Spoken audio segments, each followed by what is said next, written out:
In the silent, uncounted eons before memory, before myth, the earth turned in its sleep.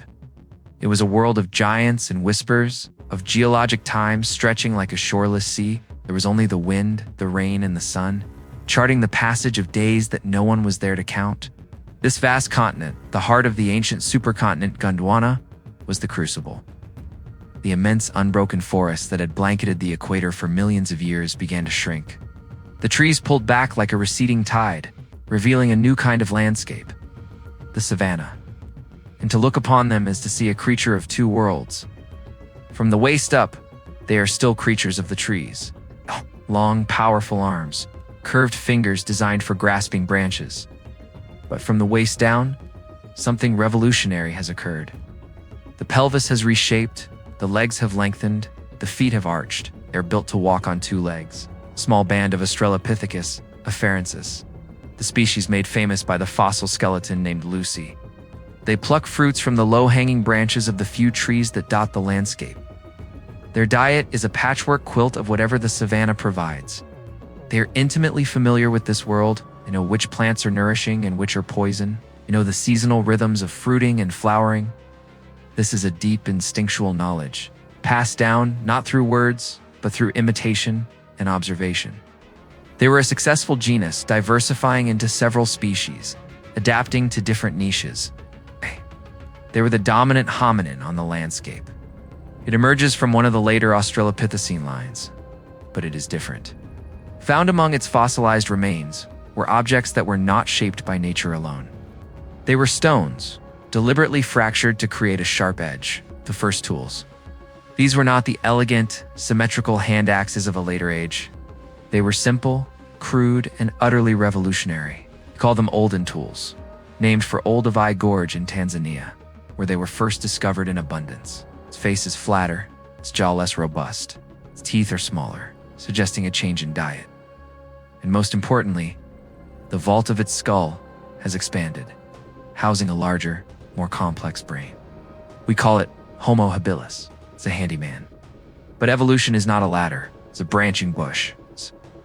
And on one of those branches, a new kind of being was stirring. The pressure of the savanna, the challenge of survival, was sculpting not just the body, but the brain itself. They are a family group, moving across the plains near the Awash River. They climb into the branches, their ape heritage providing a safe haven from the nocturnal hunters. As they settle, huddled together for warmth and security, they look out over a world that is both their home and their greatest adversary. First, the selection of the right kind of rock, a cobble of flint, quartzite, or lava, a rock that would fracture predictably. Then, the vision. The toolmaker had to see, in their mind's eye, the sharp edge hidden within the round stone. Finally, the skill, holding the core stone in one hand and a hammerstone in the other. They had to strike at precisely the right angle, with the right amount of force. To flake off a piece and reveal the cutting edge. They are small, and the world is large. They're slow, and the predators are fast. They have no fire, no weapons, no language as we would know it. The sun is a hammer. The air is thick with the smell of dust and wild sage. They are vulnerable. It is creating a mental map of their territory. It is remembering the location of a fruiting tree, the hiding place of a python. It's not a mind that contemplates the cosmos, but one utterly consumed with the raw, immediate business of survival. But in that focus and that constant problem-solving, a new pathway is being forged. They are not just apes who walk upright, they are pioneers. They have taken the first irreversible step on a journey of 2 million years. Every challenge they overcome, every day they survive, they are building a foundation. It's a foundation of resilience, of social cooperation, and of a slow, almost imperceptible expansion of awareness. They are the prologue to our story, written in footprints preserved in volcanic ash. They are the promise of a mind that would one day wake up and change the world. It is assessing the social dynamics of the group, who is a rival, who is an ally. Their canine teeth, once the primary weapons of an ape, have shrunk. They're not fast runners. Their defense lies in their numbers, their vigilance, and their wits.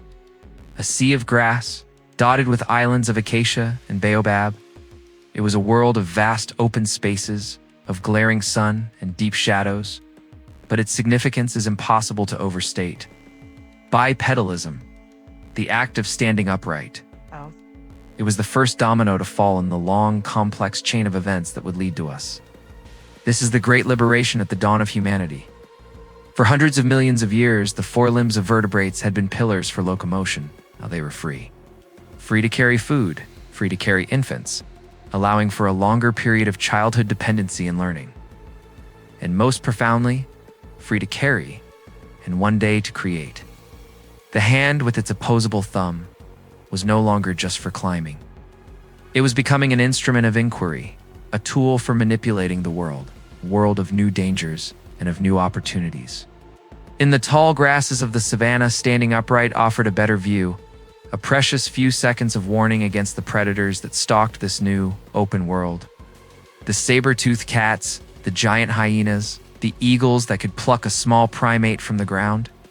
To see them first was to survive. Here, the Earth's crust was tearing itself apart, creating the Great Rift Valley, a scar on the face of the planet that would become the cradle of humanity. The future of consciousness, the very idea of a mind that could look back and wonder at its own origins, was not even a dream. It was a possibility hidden deep within the labyrinth of life, a single flickering candle in an infinite darkness. Continents drifted, mountains rose and fell, and ice ages came and went like the planet's slow, rhythmic breaths. Life, in its infinite patient artistry, had painted the globe with a riot of forms. In the deep oceans, leviathans swam in darkness. On the land, forests teemed with creatures strange and magnificent. This was a world without us. There were no stories, no songs, no names for the stars. Our story does not begin with a thunderclap or a divine command. It begins with a subtle shift, a quiet pressure. It begins in Africa. The world was changing. The climate, once stable and damp, grew fickle. For the creatures of the forest, this was a catastrophe. Their world was dissolving. But for one group of primates, it was a summons. They were apes, living among the branches, masters of a three-dimensional, arboreal world. They were in so many ways unremarkable. Yet within their very bones, within the intricate wiring of their brains, lay a latent potential, a seed of adaptability. Forced from the sanctuary of the trees, they faced a stark choice: adapt or vanish. Our story begins with the momentous decision to step out of the forest and into the sun. It begins with the first, hesitant, upright step. Here, in the dust of Eastern Africa, some 4 million years ago, we meet our earliest certain ancestors, called the Australopithecus, the southern ape. This was not a proud, striding walk. It was likely a slow, waddling gait, a compromise between the old world and the new. Why stand? The reasons are etched into the landscape itself. Standing also freed the hands. Let us imagine a day in the life of these first walkers. Their day is a constant search for calories. They forage for roots, tubers, insects, bird eggs. As dusk falls, they seek refuge. A clutch of trees, a rocky outcrop. And yet, they possess something new. Within their skulls, a brain slightly larger than that of a modern chimpanzee is processing the day's events. These are the humble beginnings of the human mind. The slow dawn continues. For over 1 million years, the Australopithecines walked the African plains. Around 2.5 million years ago, a new character steps onto the stage. The name is its legacy. To create one was an act of profound foresight. It required a specific sequence of thought and action. This small act, this percussive conversation between stone and stone, was the dawn of technology. It was the moment we began to shape the world to our will, rather than simply being shaped by it. The hand, freed by bipedalism 1 million years earlier, had now found its true purpose. It was the agent of a thinking mind. What was this new technology for? These simple choppers and flakes were not primarily hunting weapons. Homo habilis was, like its ancestors, a scavenger and a forager. But these tools opened up a new menu. They were a key to a locked pantry. A bigger brain allowed for the creation of better tools, for more complex social strategies, for better scavenging. This created a feedback loop. Better food led to a bigger brain, which led to better food. The engine of human evolution was beginning to rev. Imagine a scene. Small group of Homo habilis moving cautiously through the savannah. A successful scavenge meant a large amount of meat. More than one individual could eat. Cry of alarm, a grunt of satisfaction, gesture to indicate the direction of food. But the need for more complex communication was growing. They still had long arms, a sign that they sought refuge in the trees at night. They were still small, still vulnerable. But they had crossed a critical threshold. They were no longer just reacting to the world. They were acting upon it. And this is no subtle transition. This is a profound leap. We call this new being Homo erectus. It's the upright man. The name is a slight misnomer, as its ancestors were already bipedal. But erectus was the first to perfect the art of walking. With a sharpened stone in hand, they had begun to carve out their own niche, to invent their own way of life. And its greatest expression was a new kind of stone tool, the Acheulean hand axe. Unlike the simple old Owen choppers, a hand axe is a work of deliberate design. It is a large teardrop-shaped stone, worked symmetrically on both sides to produce a sharp, continuous cutting edge.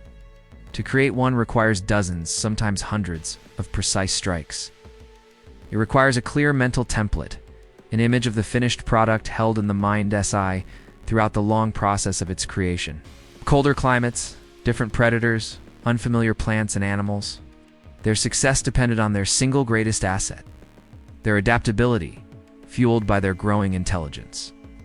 They learned to hunt, not just scavenge. A coordinated group of Homo erectus, armed with sharpened wooden spears and stone tools, could have been a formidable force. They could drive large animals into swamps or off cliffs, working together with a level of communication and strategy that was new to the world. It shows a mastery of materials, an understanding of fracture mechanics that was far beyond that of Homo habilis. The handy man had taken the raw materials of the African savanna and, with a spark of ingenuity, had created the first human culture. The journey out of Africa and across the world was now not just possible, it was inevitable. The hand axe was the Swiss Army knife of the Pleistocene. They walked out of Africa. This was not a single, purposeful migration. It was a slow, generational expansion, likely following the herds of grazing animals that were their primary food source. They moved into the Middle East, across the Caucasus Mountains into Asia, and westward into Europe. For the first time, a hominin had broken the bounds of its birth continent. The human odyssey had truly begun. There is an aesthetic quality to a well-made hand axe, sense of proportion, of balance. Some have argued that they were not just tools, but also social signals. A finely crafted hand axe could be a display of skill, of intelligence, of fitness, a way for an individual to advertise their worth to the group. It could be used to butcher large animals, to dig for roots and tubers, to strip bark from trees, to shape wood. It was an all-purpose tool for a generalist, adaptable hominin, coordinating a group to scavenge a dangerous carcass, sharing information about toolmaking, reinforcing social hierarchies. All these activities pushed the brain towards a more sophisticated means of expression. The continent was a vast evolutionary laboratory, a cradle that nurtured the first tentative steps of our lineage. But the engine of change, that feedback loop of bigger brains and better tools, was accelerating. The stage was set for a new kind of hominin. Over the course of its immense 1.5-year reign, that brain would continue to expand, reaching a size that overlaps with the lower range of modern humans. One that would not be confined by geography. One that would inherit the earth. The foundations for true language were being laid. One shared meal, one demonstrated skill at a time. They would carry the pieces back to a favored location, a home base. They were taller, stronger, with body proportions much like our own. Long legs, short arms. They had lost the ape-like adaptations for climbing. They were fully terrestrial, committed to a life on the ground. Their bodies were built for endurance, for covering long distances under a hot sun. They were the first great nomads, the first long-distance runners in the human family. This might be a grove of trees or a rocky outcrop that offered good visibility and some protection. Here, the food was shared. Inside is the marrow, a rich, dense source of fat and protein, a superfood for a growing brain. It implies cooperation, trust, and a division of labor. It strengthens social bonds. It creates a community. At these home bases, we find accumulations of animal bones and stone tools, the archaeological signatures of the first human households. This was a resource unavailable to almost any other creature, save the powerful hyenas. Young Habelis would watch an elder make a tool, learning the precise angle of the strike through observation and imitation. They would learn which stones were best, where to find them. This was the birth of cultural transmission. For the first time, a skill was being taught and learned, passed down from one generation to the next, not by genes, but by education. With a simple stone tool, Homo habilis had unlocked a treasure trove of calories. They are alert, their large brains processing a constant stream of information. The call of a distant bird, the scent of a predator on the wind, the tracks of a herd of antelope in the dust.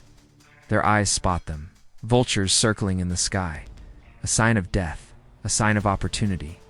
They approach the scene with extreme caution. A large herbivore, perhaps a wildebeest, lies dead, brought down by a pride of lions. The great cats have eaten their fill and moved off, but the danger is not over. Hyenas, with their bone-crushing jaws, are lurking nearby. The Habelis group must be quick.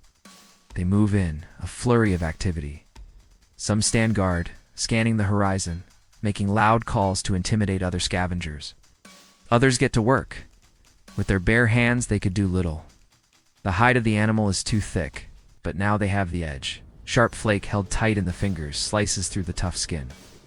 The chopper stone, heavy and powerful, is used to break joints, to dismember the carcass into manageable pieces. And then, the greatest prize. They use the heavy choppers to smash open the long bones, the femur, and the humerus. This new diet had a profound cascading effect. More protein and fat meant more fuel for the metabolically expensive tissue of the brain. The tools also changed their social lives. This act of carrying food back to a central place and sharing it is a fundamental shift in behavior. In the safety of the group, knowledge could be passed on. Language in this world was still rudimentary. It was likely a system of gestures, body postures, and a growing repertoire of calls. Homo habilis was a transitional creature, a bridge between the Aplyaic past and the human future. Nearly 1 million years, the world of our ancestors was confined to Africa. Around 1.9 million years ago, a new form emerges from the lineage of Homo habilis. To see Homo erectus is to see something hauntingly familiar, and their brains were larger still. The skull of an early Homo erectus housed a brain of around 800 to 900 cubic centimeters, a significant increase over habilis. This larger brain was capable of new levels of thought, of planning, and of innovation. The hand axe is more than a tool, it is a statement. For over 1 million years, from Africa to Asia to Europe, Homo erectus made these same tools, with only minor variations. The symmetry and consistency of these tools across vast distances and time periods hints at something more than pure function. Armed with these superior tools and a body built for travel, Homo erectus did something unprecedented. As they moved into these new environments, they faced new challenges. But perhaps the most significant discovery in the long history of Homo erectus was not one of stone, but of flame. The control of fire. For early hominins, fire was a terrifying force of nature. A lightning strike could set the savanna ablaze, a wall of flame and smoke that sent all living things fleeing in panic. But Homo erectus, with its inquisitive brain, would have observed the aftermath. The landscape cleared of thick brush. The roasted carcasses of animals caught in the blaze. The lingering warmth of the embers. The first step was not making fire, but taming it. It was an act of immense bravery and foresight. Makes food safer, more nutritious, and easier to digest. They could move into the caves of Europe and Asia, using the hearth to make these dark, cold spaces habitable. They learned to use animal hides for warmth, the first crude clothing. They were no longer just tropical animals. They were becoming masters of their environment, capable of surviving and thriving from the plains of Africa to the frozen steppes of Ice Age Asia. The social structures became more complex. a new chapter was about to begin. The long reign of Homo erectus was drawing to a close, not through failure, but through transformation. In the cold, harsh landscapes of Ice Age Europe, they were evolving into a rugged, powerful people, the Neanderthals. For it is here in the ancestral homeland that the main line of human evolution continued its relentless forward march. The hominins living here, sometimes called Homo heidelbergensis, or an advanced form of Homo erectus, were the direct ancestors of us all. They stood on the cusp of the final transformation. In Asia, other archaic human forms persisted, a testament to the versatility of our genus. This immense computational power was housed in a skull that was still robust, with a heavy brow ridge. But the forehead was becoming higher, the face flatter. A successful hunt means food for weeks. It means survival. But failure, or an injury to a key member of the group, could be catastrophic. The architecture of the head was changing to accommodate a new kind of mind. We see it in their tools. The old all-purpose hand axe is still in use, but it is being supplemented by a new technique, known as the Livawa method. This was a way of preparing a stone core in a specific, predetermined way, so that a single, final strike would detach a flake of a perfect, standardized shape and size. Did they look at the sunset and feel a sense of awe? Did they feel grief for a lost companion? The evidence is tantalizingly scarce, but it is there. At a site in Spain known as Cima de los Huesos, the Pit of Bones, archaeologists found the remains of at least 28 individuals of the species Homo heidelbergensis, deliberately thrown into a deep cave shaft. With them was a single, beautifully made hand axe of a striking red quartzite, a material that was not local.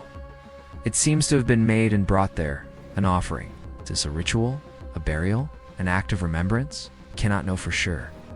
But it feels like something more than simple disposal of the dead. It feels like the first glimmer of symbolism, of a mind beginning to grapple with the profound mysteries of life and death. This was no longer just a loose band of foragers. This was a society in miniature. The bonds that held it together were being woven from a new thread, the beginnings of shared culture and shared mind. A band of these archaic humans, moving with a fluid, practiced silence through a wooded valley. Ow.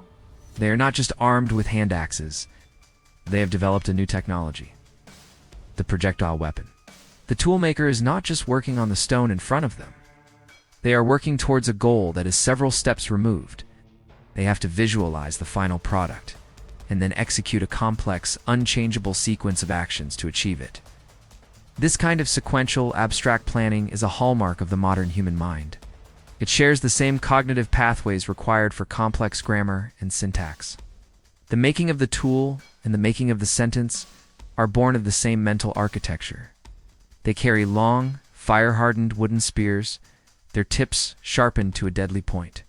Some evidence suggests they even began to attach sharpened stone points to these spears, creating a far more effective and lethal weapon. They had built the scaffold of humanity.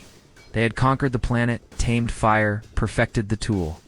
They had laid the foundation for the final, most profound leap of all, the birth of the modern human mind. The wanderer had prepared the way for the thinker. They are not just shouting, they are communicating specific information. The location of the prey, the direction of the wind, the role each hunter will play. They work as a single, coordinated unit, a pack of intelligent predators. They use the landscape to their advantage, driving the prey into a natural trap, a narrow ravine, or a swampy area where its movement is hampered. They were highly skilled hunters, not just opportunistic, but strategic. Archaeological sites from this period show evidence of a focus on large game. Horses, rhinos, giant deer. To bring down such animals required more than just courage. It required sophisticated cooperation, planning, and communication. This meant that less metabolic energy was needed for a robust digestive system, freeing up that energy for an even more demanding organ, the brain. They were a staggering evolutionary success story. They witnessed ice ages come and go. The world of Homo erectus, stable for so long, was beginning to fragment. The populations that had spread across the globe became isolated from one another by distance, by glaciers, by deserts. The great rhythmic cycles of the ice ages gripped the planet. Glaciers, miles thick, advanced, and retreated, locking up vast quantities of the world's water, redrawing coastlines, and transforming landscapes. This was a planet of constant, dramatic change. For any life form to survive, let alone thrive, it needed to be exquisitely adaptable. And in this isolation, they began to follow different evolutionary paths. In Europe and the Middle East, they would evolve into the Neanderthals. In Asia, other distinct forms would arise. They saw mountains rise and rivers change course. They spread across 3 continents, a testament to their incredible resilience and ingenuity.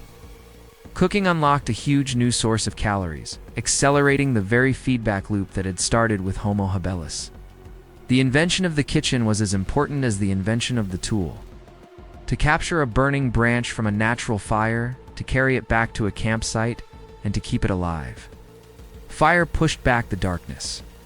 It created a circle of light and warmth, a sanctuary. The great cats and hyenas, with their innate fear of flames, were kept at a distance. The night, once a time for hiding, became a time for living. This was the birth of the hearth.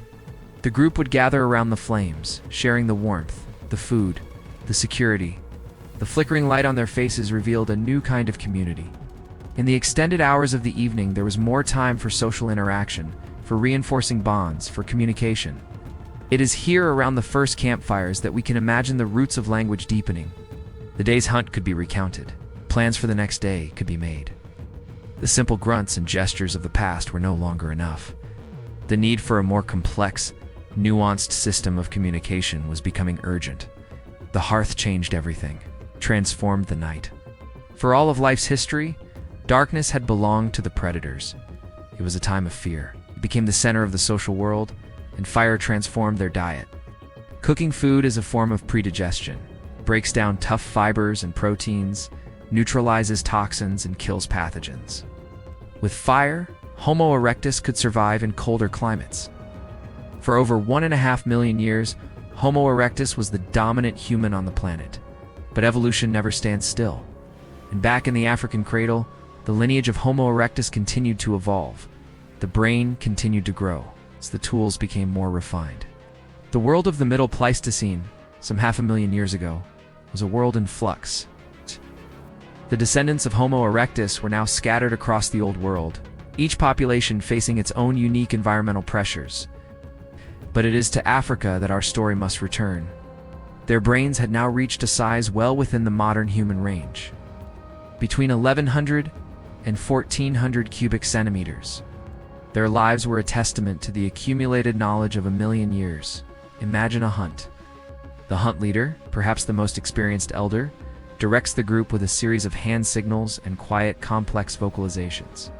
The final confrontation is a maelstrom of controlled violence. The spears are thrown with accuracy and power. It is a moment of supreme risk and supreme reward. The success of these hunts depended entirely on the group, and the group was becoming more and more central to human existence. Within this society, the seeds of abstract thought are beginning to sprout. This technique is a quantum leap in cognitive complexity. It requires immense foresight. And what of their inner world? What was it like to be one of these near-modern humans? The physical form was also undergoing its final refinements. The vocal tract, particularly the position of the larynx and the shape of the hyoid bone, was evolving towards its modern configuration. With language, knowledge could be transmitted with incredible fidelity. The accumulated wisdom of a lifetime, which plants are medicinal, how to track a particular animal, the best way to prepare a stone core, could be passed down directly through stories and instruction. Culture was no longer just learned by imitation. It could be taught. This created a ratchet effect, where each generation could build directly upon the knowledge of the last, leading to an exponential acceleration of technological and social change. This allowed for a much wider range of sounds, the raw phonetic material for a fully developed spoken language. The human voice was being tuned. They're physically, emotionally, and socially ready to change the world in ways that their distant Australopithecine ancestors could never have imagined. The long, quiet age of stone and fire is giving way to the age of the symbolic mind. For tens of thousands of years, these new humans, with their gracile bodies and high-domed foreheads, honed their skills in the cradle of their birth. They were anatomically modern, but their behavior was still catching up to their new potential. In these isolated pockets, survival depended on more than just strength or a good spear. It depended on radical innovation and intense social cooperation. In coastal caves in what is now South Africa, we find the first stirrings of a new world. We see the systematic harvesting of shellfish, a reliable food source that required a deep knowledge of lunar cycles and tides. We see the development of a complex new toolkit, not just of stone, but of bone. Homo erectus had done it more than 1 million years earlier, but this time was different. This was not a slow generational drift. These were beachcombers and coastal hunters, moving with incredible speed. Within just a few thousand years, they had spread across the entire southern rim of Asia. They were not conquering an empty world. This was a land that had been inhabited by other humans, descendants of that first Homo erectus migration. What happened when these two kinds of people met? We can only surmise from the scant fossil record. But everywhere the moderns went, the archaic forms eventually vanished. It may not have been a story of violent conquest, but one of slow replacement. The sapiens, with their larger social networks, their more sophisticated projectile weapons, and their rapidly adapting culture, simply outcompeted their ancient cousins for resources. This was a wave of purposeful, adaptable people, carrying with them a portable culture of innovation. The first successful permanent migration likely followed the coastlines, moving out of northeastern Africa and into the Arabian Peninsula. From there, the path forked. Humanity was about to embark on its greatest journey, a planetary conquest that would unfold over the next 50,000 years. We see the first evidence of heat-treating stone to make it easier to flake. A sophisticated multi-step process that speaks of a new level of pyrotechnology. Genetic evidence suggests our species went through a severe population bottleneck during this time. We were reduced to perhaps only a few thousand breeding individuals. Here they faced a barrier that no hominin had ever overcome: the open ocean. The islands of Indonesia and New Guinea were separated from the Asian mainland by deep water straits. Even at the height of the Ice Age, when sea levels were at their lowest, to cross them required a cognitive leap of breathtaking audacity. We were on the verge of extinction. They lived in small, mobile bands, much like their ancestors, their lives still dictated by the rhythm of the seasons and the movement of game. The great cognitive leap, the explosion of culture and creativity, was a fire waiting for a wind.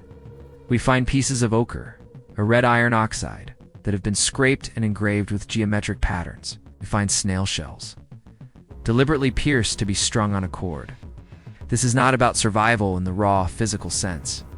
This is the birth of adornment, of art, of symbolism. These were people who were not just living in the world, but thinking about it. They were creating a shared reality, a culture expressed through symbols.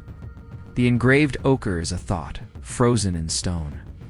The shell necklace is a statement of identity, of belonging, of self-awareness. Humanity is about to awaken, and the world will never be the same. Bands of people were no longer just collections of relatives. They were bound together by shared symbols, rituals, and a language now capable of expressing abstract concepts. This ability to cooperate flexibly in large numbers was our secret weapon. When the climate finally began to improve, around 70,000 years ago, Homo sapiens was no longer the same creature that had entered the drought. We were poised, armed with a new mind, a new culture, and a new technology. We were ready to leave home.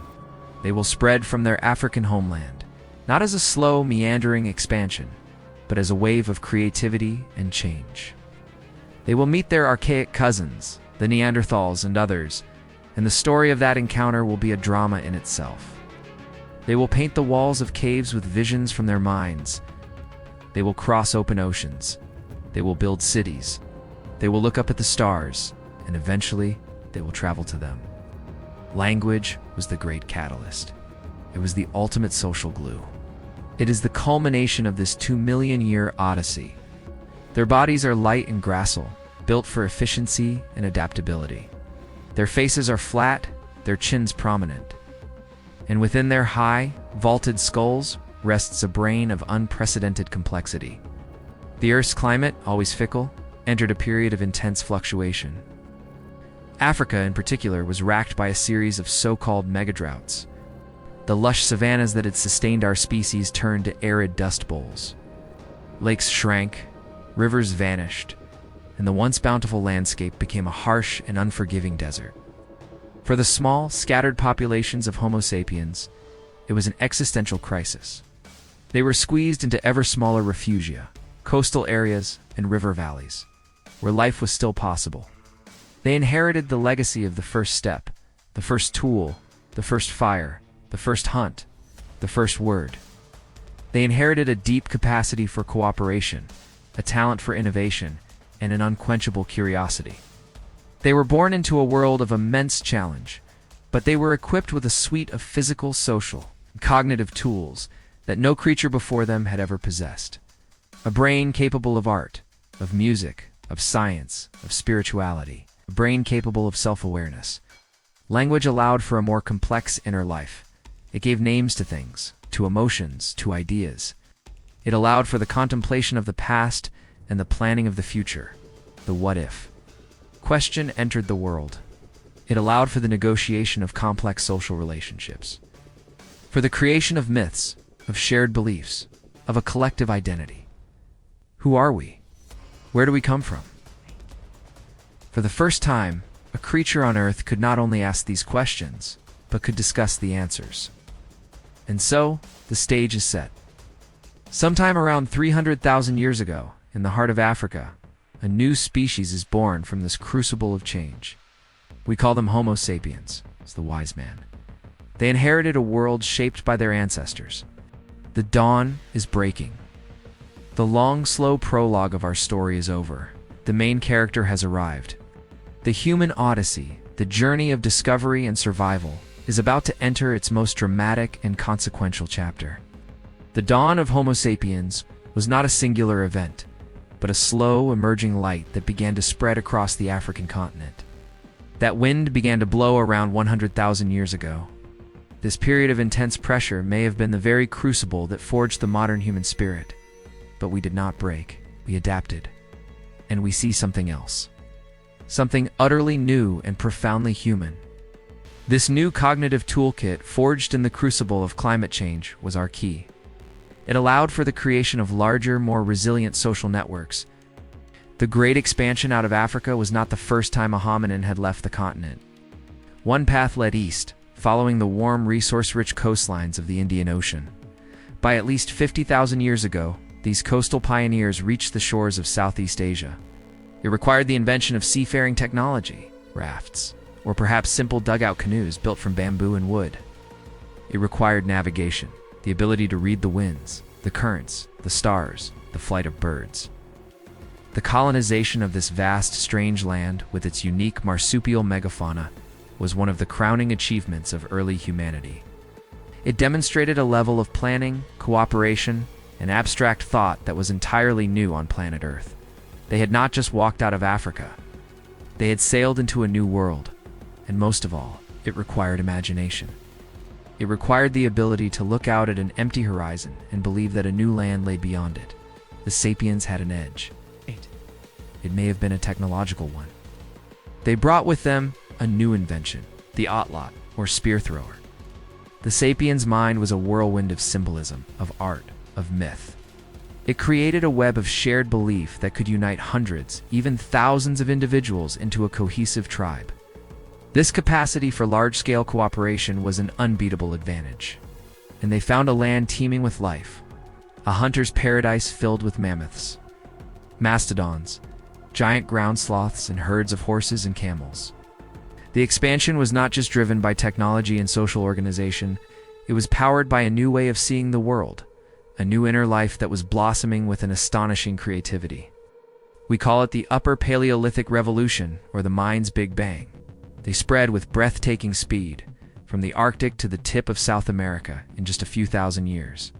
Here in the deep, silent, and eternal darkness, our ancestors created the first great masterpieces of art. They are often depicted with spears, or geometric signs, superimposed on their bodies. This was art with a purpose. Is it a record of past hunts? A visual history of the tribe? Is it a shamanic canvas?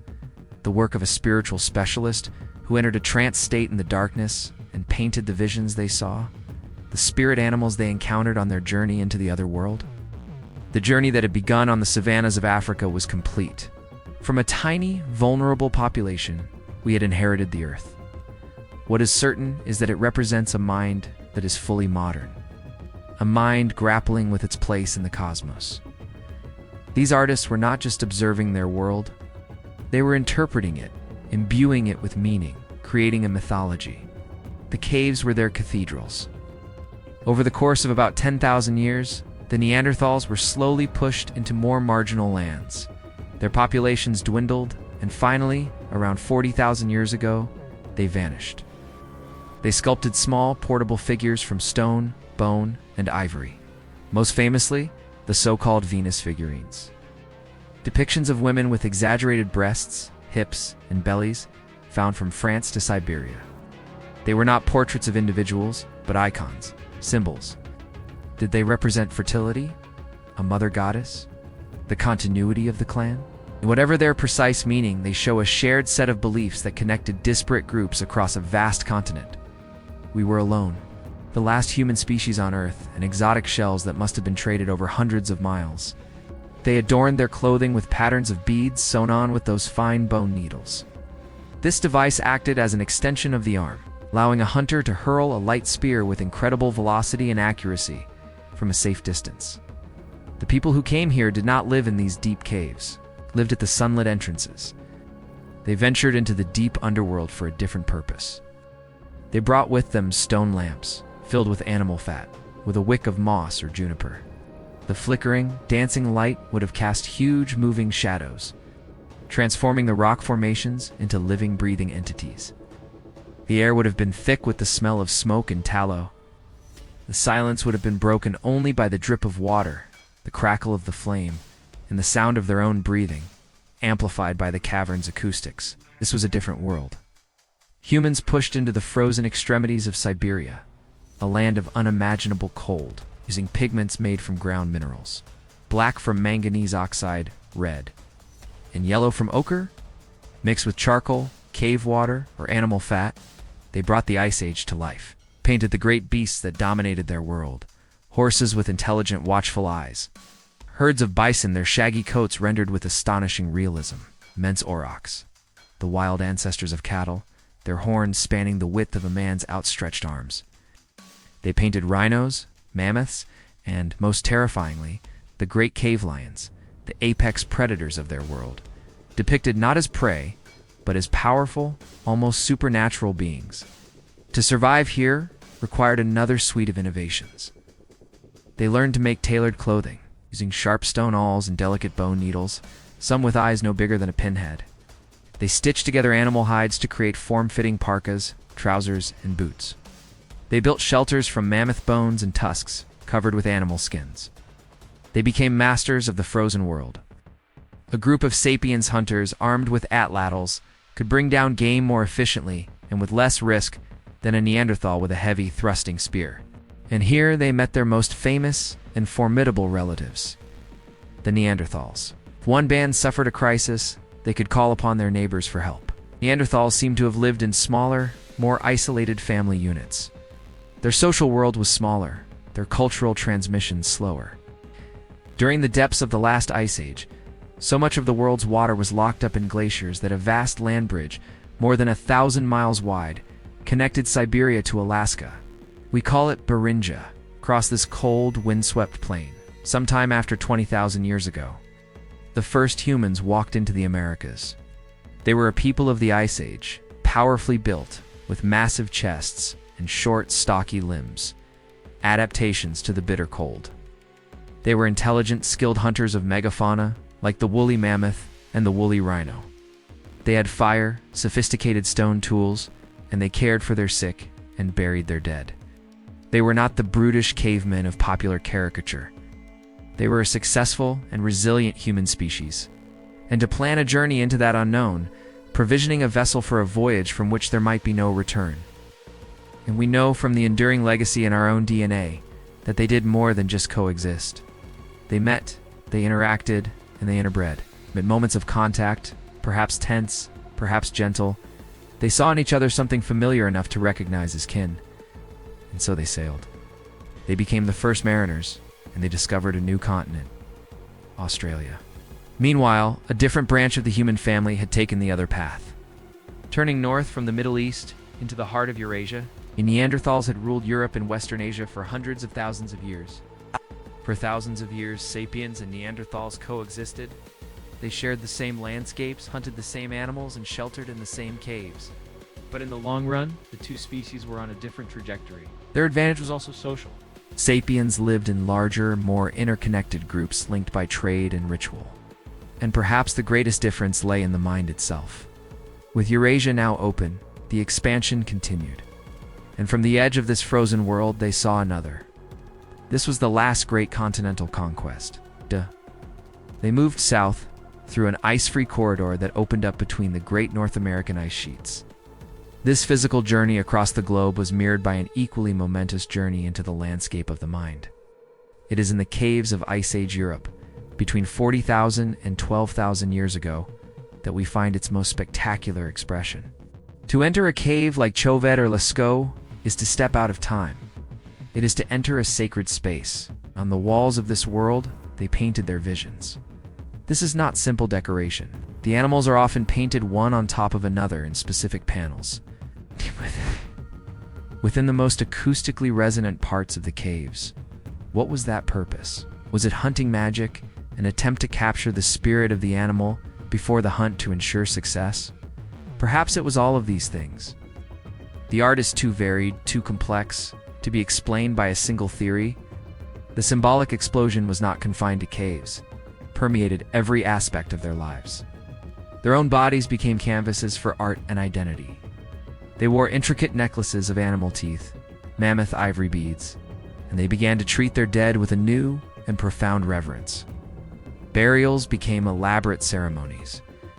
At a site in Sunjir, Russia, dating to around 30,000 years ago, 2 children were buried head to head, laid to rest on a bed of red ochre.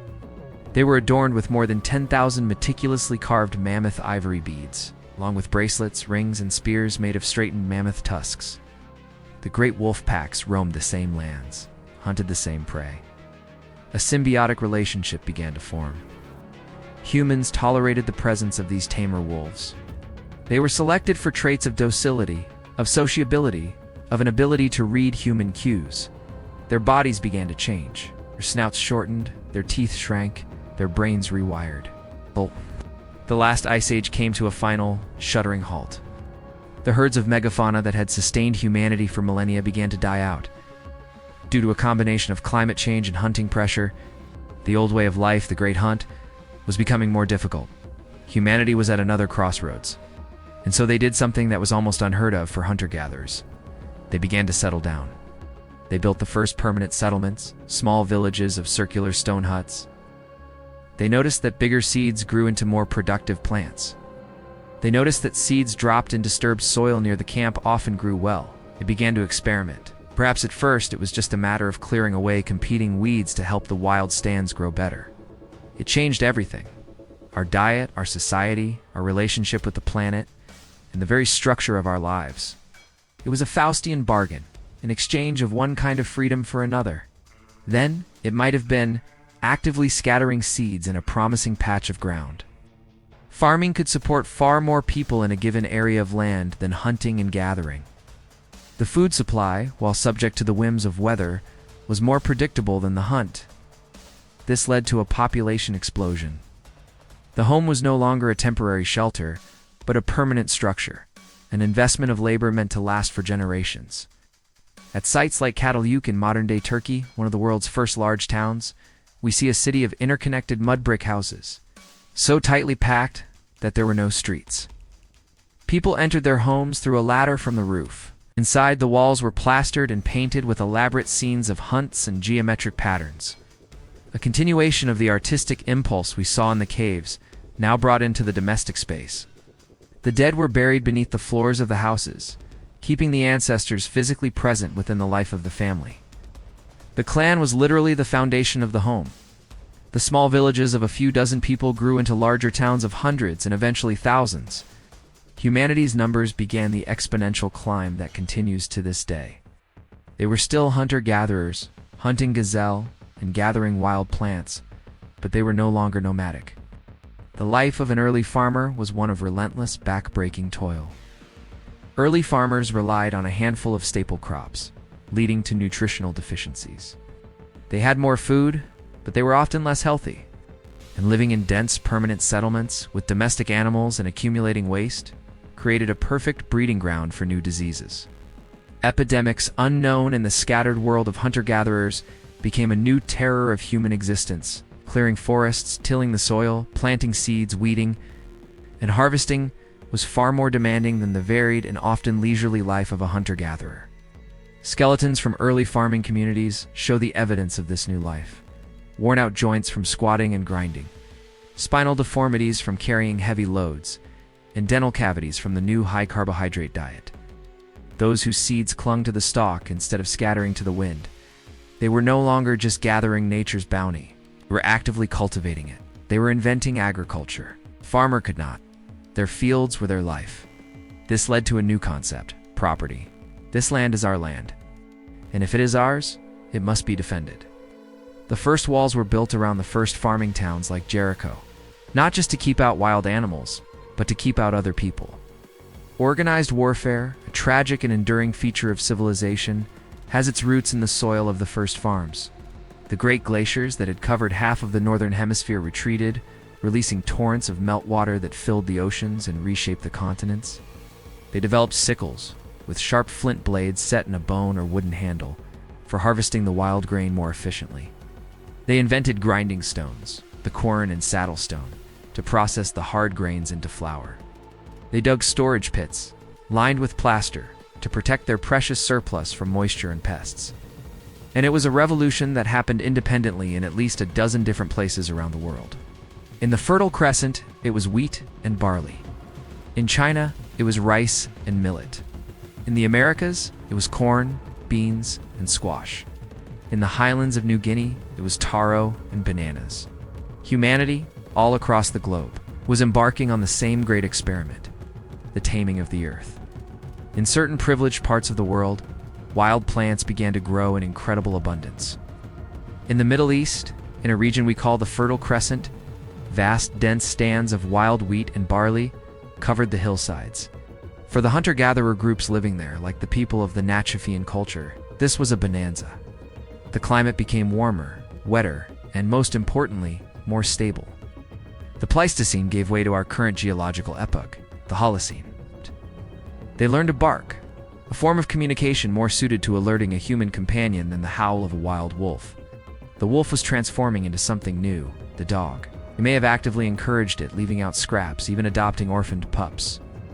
Dogs became our hunting companions, helping to track, corner, and bring down prey. They guarded our camps. They provided warmth on cold nights. They were our first and most faithful allies. This alliance between human and dog gave us an even greater advantage in the hunt, and it was a profound psychological shift. For the first time, we were not just living in nature. We were actively shaping it, bending the evolutionary path of another species to suit our own needs. It was a dress rehearsal for the even greater revolution to come. For millennia, they were rivals, competitors. But around the human camps, a new dynamic emerged. The camps were a source of food. Discarded bones, scraps of meat. The boldest, least fearful wolves may have begun to linger, drawn by the scent of the cooking fire. This was an astonishing investment of time and resources. This was not just grief. It was a statement about the value of these individuals. And it speaks to a powerful belief in a life beyond death, an afterlife for which the dead must be equipped. This rich, symbolic, and ritualized world was the invisible architecture that held their societies together.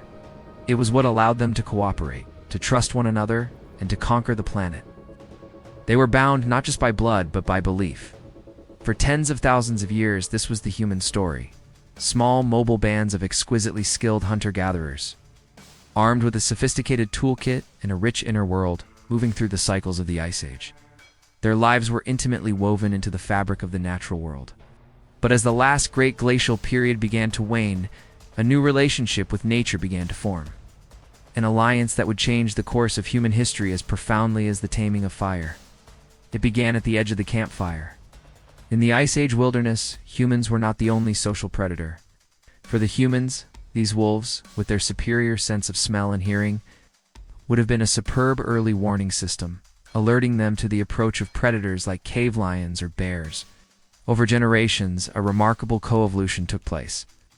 The wolves that were best able to interact with humans were the ones that survived and reproduced. This was humanity's first act of domestication. It was a partnership, a living tool. Around 12,000 years ago, the world changed forever. The vast, cold steppes that had been home to the mammoth and the woolly rhino gave way to expanding forests. But the new climate also created new opportunities. They could harvest enough grain in a few weeks to feed themselves for a year. Life in these first villages was a catalyst for new technologies. And as they lived among these stands of wild grain, year after year, generation after generation, they began to notice things. Slowly, unconsciously at first, and then with growing intention. They began to select and sow the seeds of the most desirable plants, those with the largest grains. This was not a single brilliant discovery, but a slow, gradual process that unfolded over 1,000 years. The agricultural revolution was, without doubt, the most profound transformation in the entire history of our species. The benefits were obvious and immediate, but there was a price to pay. The diet itself became poorer. Hunter-gatherers ate a wide variety of plants and animals, providing a rich mix of nutrients. Agriculture also chained us to the land. The hunter-gatherer could walk away from a problem, a local drought, a social conflict. The new world of the village required a new way of life and a new set of tools. This sedentary life sparked a technological explosion. The most important new invention was pottery. Hunter-gatherers had little use for heavy, fragile pots. But for a farmer, a ceramic vessel was essential. It was a way to store grain and water to protect it from pests. Textiles provided new forms of clothing, blankets, and sails. The life of a farmer is governed by time, by the inexorable cycle of the seasons. You must know when the rains will come. You must know the right moment to plant your seeds and the right moment to harvest your crop. In northwestern Europe, communities began to build the first megalithic structures. At Göbekli Tepe in southeastern Turkey, archaeologists have unearthed the vast ceremonial center, a complex of massive T-shaped stone pillars, weighing up to 20 tons each, arranged in great circles. The pillars are covered in stunningly carved reliefs of animals: foxes, snakes, boars, and vultures. It is the world's oldest known temple. These were not tombs or forts, but vast open-air temples and observatories. Humanity had been fundamentally reshaped. We were tied to the land, living in ever larger communities. The success of the harvest created surplus, and surplus created the first form of wealth. The need to manage this surplus, to distribute it, to record it, was creating new social pressures. This is before the invention of agriculture, before the invention of pottery, before the first settled villages. It was built by hunter-gatherers. Social hierarchies, inequalities of wealth and status were beginning to emerge. The need to organize labor, to manage irrigation systems, to defend territory, and to regulate the affairs of thousands of people was pushing society towards a new level of organization. The stage was set for the rise of the first cities, invention of writing to record the surplus, the creation of formal laws, and the dawn of the state. The human odyssey, a journey that began with a single, hesitant step out of the forest, was about to enter the dazzling, dangerous, and incandescent world of civilization. The relatively egalitarian world of the hunter-gatherer was fading into memory. The most famous Stonehenge is the culmination of this tradition, its great stones precisely aligned to the movements of the sun and moon. It was a calendar set in stone, a cathedral of the seasons. It was a self-contained world, a universe of a few hundred souls bound by kinship, tradition, and the shared rhythm of the harvest. For thousands of years, this was the largest and most complex form of society on Earth, but it held within it a fatal contradiction. The very success of agriculture, its ability to produce a surplus of food, was creating a pressure that the simple structure of the village could not contain. The population was growing. The world was filling up. and in the fertile floodplains of the world's great rivers, a new and dangerous idea was taking root: the city. A mistake of a few weeks could mean the difference between a bountiful harvest and starvation. They perfected their stone tools, no longer just chipping them, but grinding and polishing hard stones like basalt and jadeite to create incredibly durable and sharp axes, essential for clearing the forests that now covered much of the world. The toolkit of the Neolithic, or New Stone Age, is diverse, sophisticated, and perfectly adapted to the challenges of a farmer's life. We used to believe that people first settled down to farm, and then, with the surplus and leisure time that farming provided, they developed complex religion and built temples. Göbekli Tepe suggests the opposite may be true. It may have been the very act of coming together to build this massive shared ritual site that was the catalyst. Immense collaborative effort required to quarry, transport, and erect these stones would have required a large coordinated labor force. To feed that labor force, they would have needed a reliable and abundant source of food. It may be that the need to provision the builders of the temple is what spurred the intensive cultivation and eventual domestication of the wild grains that grew on the surrounding hills. Perhaps it was the birth of religion, the need for a shared spiritual quest, that gave birth to civilization itself. It was a way to cook new kinds of food, like porridge and stew, which softened the grain and made it more digestible for infants and the elderly. The potter's craft was one of the first specialized trades. They learned to weave fibers first from wild plants like flax, and later from the wool of domesticated sheep and goats. But the greatest challenge of farming was not physical, it was mental. This necessity gave birth to the first science, astronomy, its first practical application: the calendar. All across the world, farming communities began to carefully observe the sky. They tracked the phases of the moon. More importantly, they tracked the annual journey of the sun.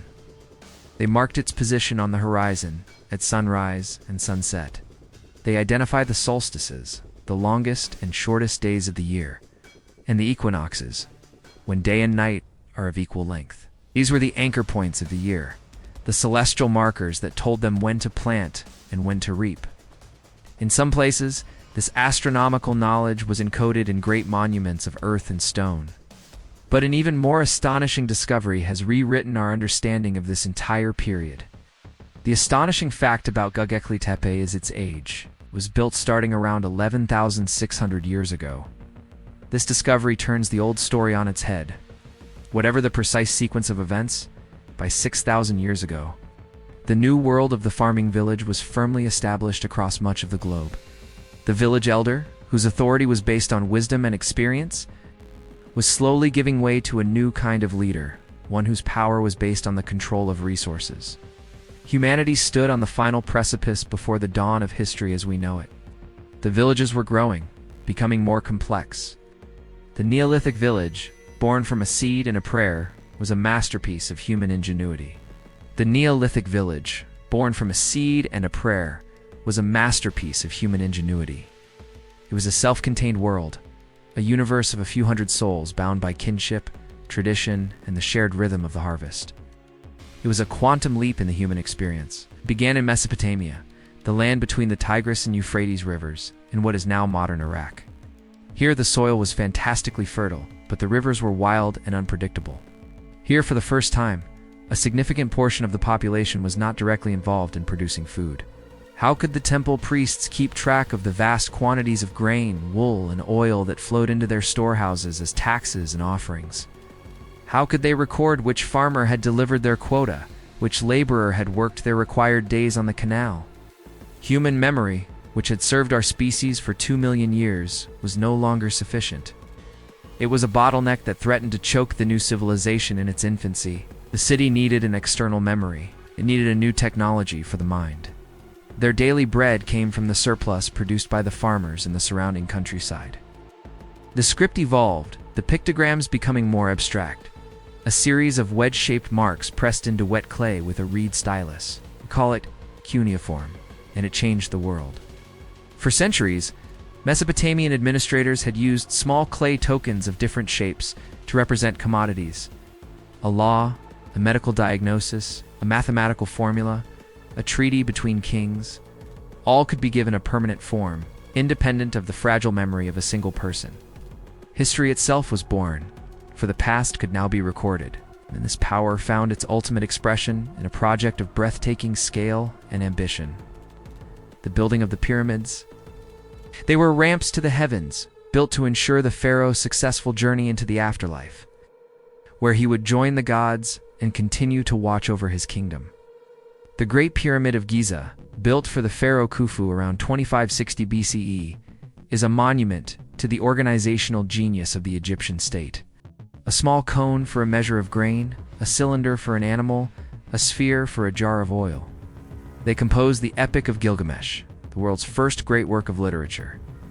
Hieroglyphics, the sacred carvings, was a beautiful pictorial script, perfect for inscribing on the walls of temples and tombs. It was a language of eternity. But for the day-to-day business of administration, they developed a faster cursive script called hieratic, which they wrote on a miraculous new medium, papyrus.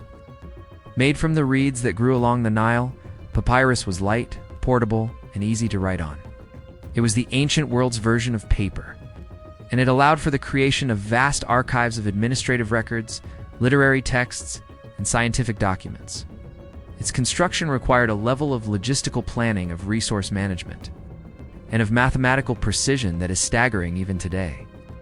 The sides of the pyramid are aligned almost perfectly to the cardinal directions, a feat of astronomical observation. Its geometry is precise, its right angles almost perfect. The pyramid was not built by slaves as was once believed, but by a rotating workforce of skilled Egyptian laborers who lived in a purpose-built city nearby and were well fed and cared for. It was a national project, a collective act of faith in the divine order of the kingdom. It is the story of a king, part God, part man, who grapples with the profound human questions of friendship, loss, and the desperate, futile search for immortality. While Mesopotamia was a patchwork of warring city-states, Egypt was unified very early in its history into a single, vast kingdom under the rule of a single king. The pharaoh. The pharaoh was not just a ruler, he was a god on earth, the living embodiment of Horus, the link between the human world and the divine. His duty was to maintain Mahat, to ensure that the sun would rise, the Nile would flood, and the cosmic order would remain intact. With cuneiform, humanity was not just managing its grain stores, it was examining its own soul.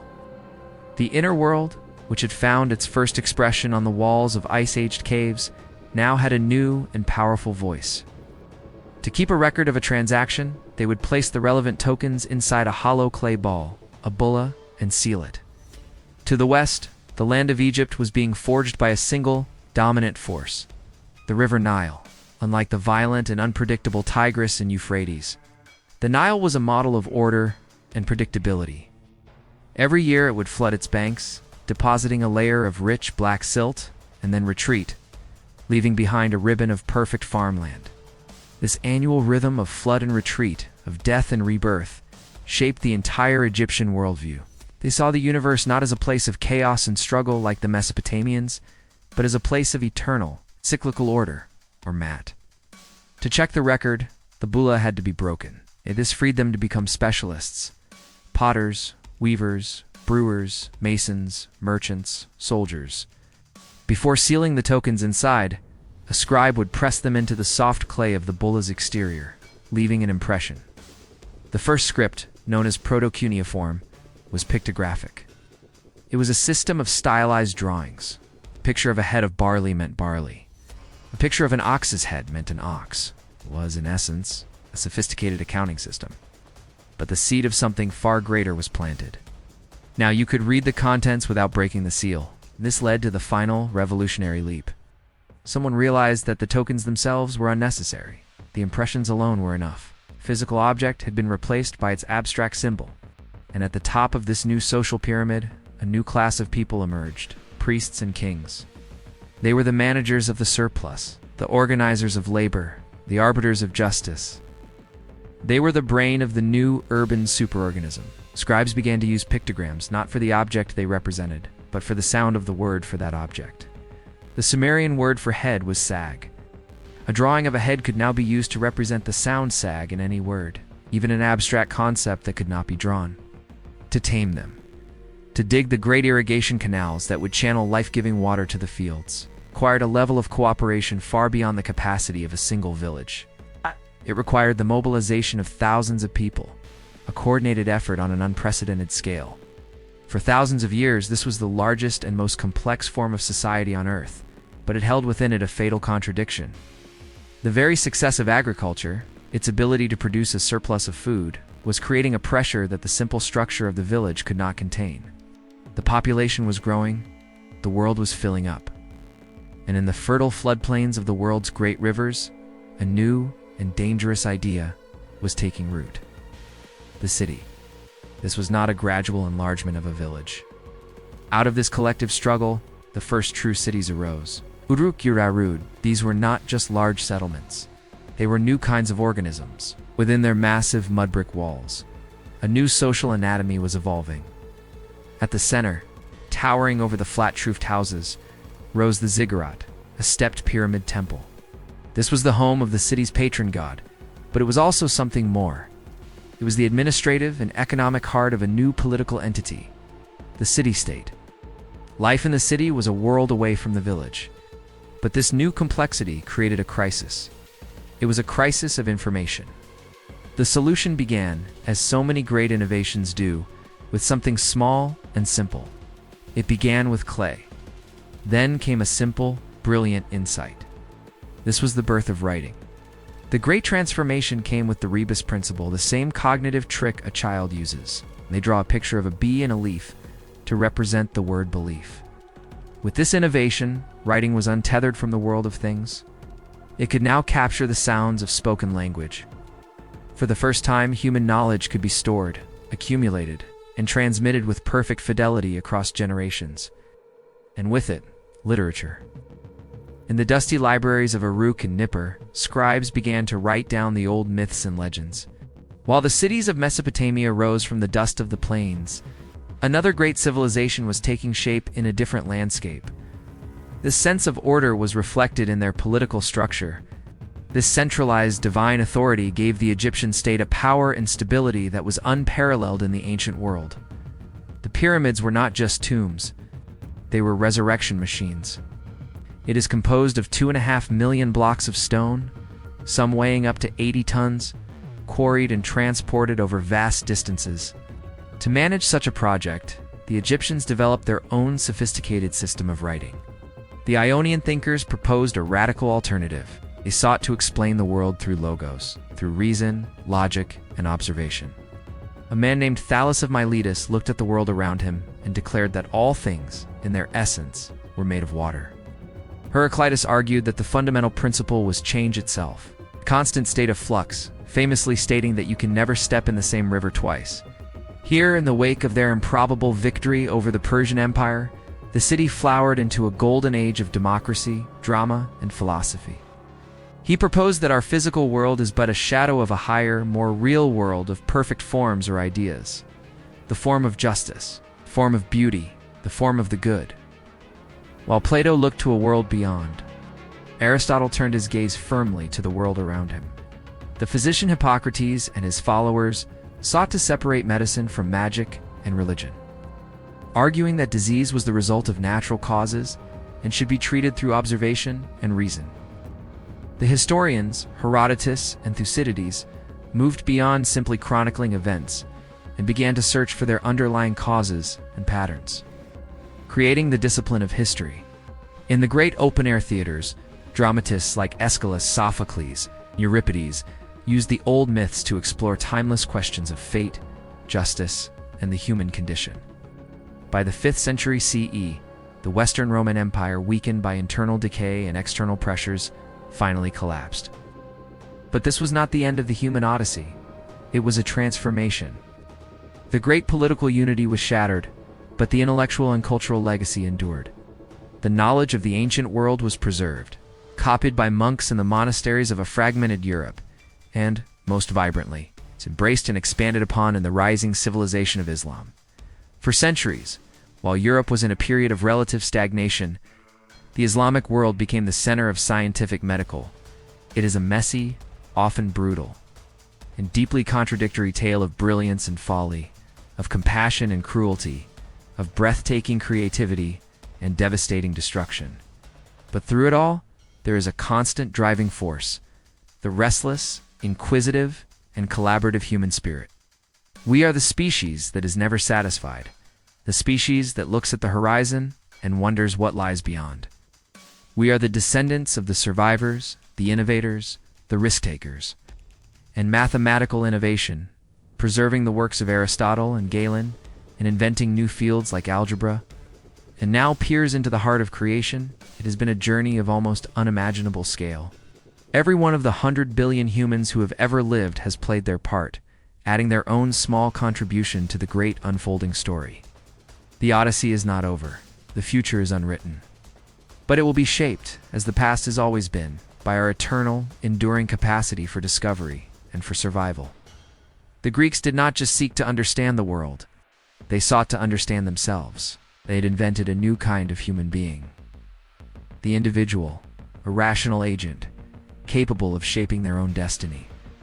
We look around at the world we have built, a world of dazzling technological complexity, of instantaneous global communication, of cities that dwarf the wildest dreams of the kings of Uruk, and it can be easy to feel disconnected from that deep, ancient past. He was an encyclopedic, empirical mind, driven to observe, collect, categorize, and analyze everything. Every time we write a word, we are heirs to the scribes of Samaria. Every time we use money, we are beneficiaries of a Lydian king's innovation. The democracy we cherish has its roots in the Agora of Athens. The laws that structure our societies are built on the foundations of Rome. The scientific method that has unlocked the secrets of the Amos and the atom began as a philosophical argument on a sun-drenched coast in Ionia. The very numbers we use to build our world we inherited from India by way of the Arab world. The Romans were not, by and large, great innovators in philosophy or science. The steel in our buildings is the legacy of an Iron Age smith. The grain in our bread is the descendant of a wild grass, first cultivated by a Neolithic woman on a hillside in the Fertile Crescent.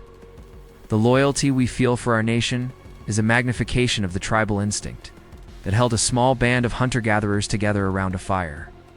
And the spark of curiosity that drives a scientist to explore a distant galaxy is the very same spark that drove a hominin 2 million years ago to strike one stone against another just to see what would happen, and the invention of concrete, which allowed them to build structures of a scale and complexity, like the Colosseum and the Pantheon, that would not be surpassed for a millennium. They created a unified legal code, a system of law based on principles of reason and equity that would become the foundation for many modern legal systems. In the vast, stable space of the Pax Romana, the Roman peace, the ideas of the ancient world were able to circulate, solidify, and become the common inheritance of a vast portion of humanity. They were pragmatists, engineers, soldiers, and lawyers. They took the intellectual legacy of the Greeks, combined it with their own genius for organization, and built an empire that would endure for 1,000 years. He wrote on logic, physics, biology, ethics, politics, and poetry. He invented formal logic.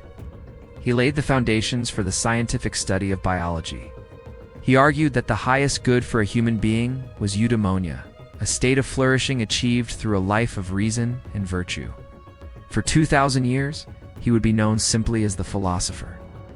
The goal of the philosopher was to turn away from the flickering shadows on the cave wall and ascend to the true light of these eternal ideas. A stonemason named Socrates wandered the agora, engaging his fellow citizens in a relentless questioning of their most cherished beliefs. He sought not to teach them answers, but to force them to examine their own assumptions, famously declaring that the unexamined life is not worth living. His method of inquiry, the Socratic method, became a fundamental tool of Western thought. Pythagoras of Samos, in southern Italy, made a different, profound discovery. I saw that the harmonies of music could be expressed as simple numerical ratios. From this, he made an audacious leap. Perhaps the entire universe was structured according to mathematical principles. Reality, at its deepest level, was number. This was not a myth, it was a hypothesis. It was an attempt to find a single, underlying natural substance that could explain the variety of the world. It was the birth of science. His successors proposed other ideas. Archie suggested an infinite, undefined substance he called the apeiron. This intellectual fire soon spread to mainland Greece, and its brightest flame burned in 5th century Athens. His student, Plato, reeling from Socrates' execution, sought a more stable foundation for knowledge. And Plato's student, Aristotle, took a different path. This explosion of rational inquiry was not confined to philosophy. This intellectual toolkit, forged in Greece, was picked up and spread by the next great power in the Mediterranean, Rome. They gave the world marvels of engineering, perfectly straight roads that bound the empire together, massive aqueducts that brought fresh water to their cities. But all empires, no matter how great, are mortal. The thread was never broken. And so, our journey ends where it began, with us. But the thread is unbroken. Our modern life is a palimpsest, a document on which layer upon layer of history has been written, each new layer built upon the faint traces of the one before. The human odyssey is not a simple story of progress. From a fragile ape that took a tentative step onto a sun-scorched savanna, to a creature that has walked on the moon,